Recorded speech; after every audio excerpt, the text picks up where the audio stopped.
One batch, two batch, penny and dime. Yeah, you know what that means. The Punisher is back, and not just anywhere. He's entering Spider-Man's world in Brand New Day, and this isn't just a cameo. Marvel officially confirmed that Jon Bernthal's Punisher is stepping into the next Spider-Man movie. The most brutal street-level character in the MCU is now crossing paths with the most iconic wall crawler. But there's a challenge here, a massive one. How do you take someone like Frank Castle, a character built on vengeance, violence, and raw justice, and make it work in a PG-13 Spider-Man film? Let's break this down piece by piece. Because what Marvel is doing here, it's bold, risky, and could change everything for the MCU's ground-level storytelling. If you're into deep-dive Marvel storytelling like this, hit subscribe and tap the bell so you don't miss what's coming next. Things are about to get wild. Frank Castle's first appearance in Marvel Comics was in Amazing Spider-Man number 129, way back in 1974. And guess what?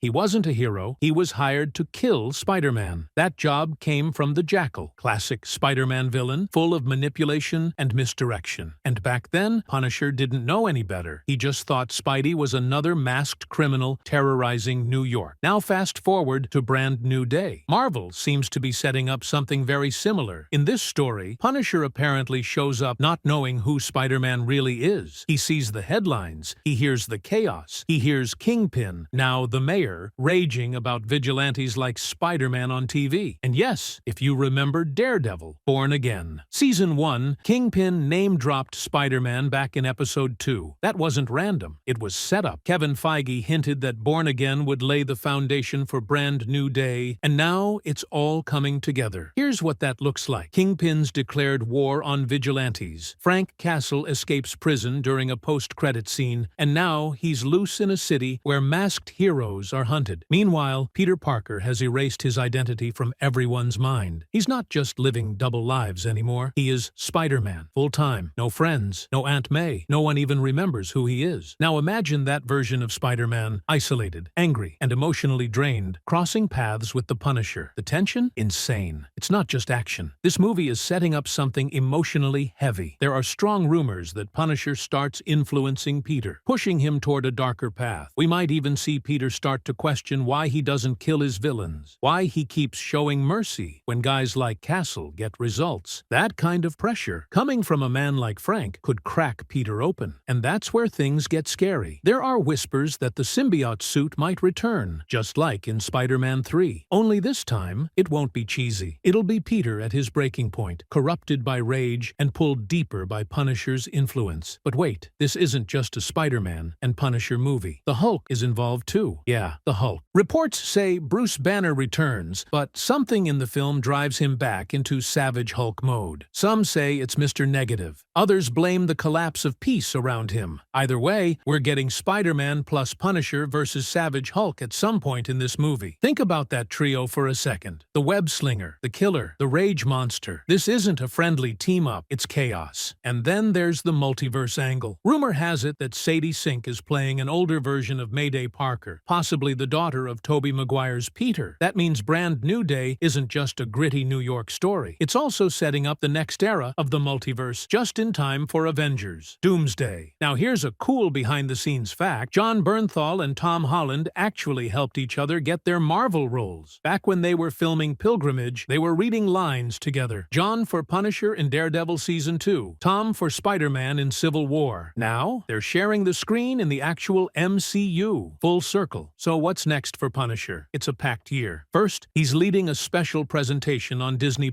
kind of like Werewolf by Night, a 1-hour standalone film. Then he returns in Daredevil, Born Again, Season 2 alongside Jessica Jones. There are strong hints we might see Luke Cage, Iron Fist, maybe even a full Defenders reunion. That show is shaping up to be Daredevil assembling a new ground-level team. After that, Brand New Day hits theaters. As of now, it's still slated for a late July release, and Marvel hasn't said much about delays, but there's a twist. Brand New Day is now the final MCU movie before Avengers: Doomsday. That gives Marvel more breathing room and a cleaner timeline to build out the next arc. There's also talk about Punisher not showing up in Doomsday itself, but maybe in Secret Wars. If they really lean into Battleworld and the multiverse, that might be the perfect time to bring back Thomas Jane's Punisher for a cameo. If they're going to do it, that's the place. So what do you think? Do you want Punisher and Spider-Man to go head-to-head first? Should Peter be tempted to cross that line? Will Punisher end up helping or hurting him more? Drop your thoughts in the comments. Let's talk about it. And if you're still here, you're the heart of this channel. Make sure you've hit subscribe, smashed that bell, and joined the team, because we've got more deep dives coming your way every single week. Thanks for watching. Stay sharp, stay curious, and I'll see you in the next one.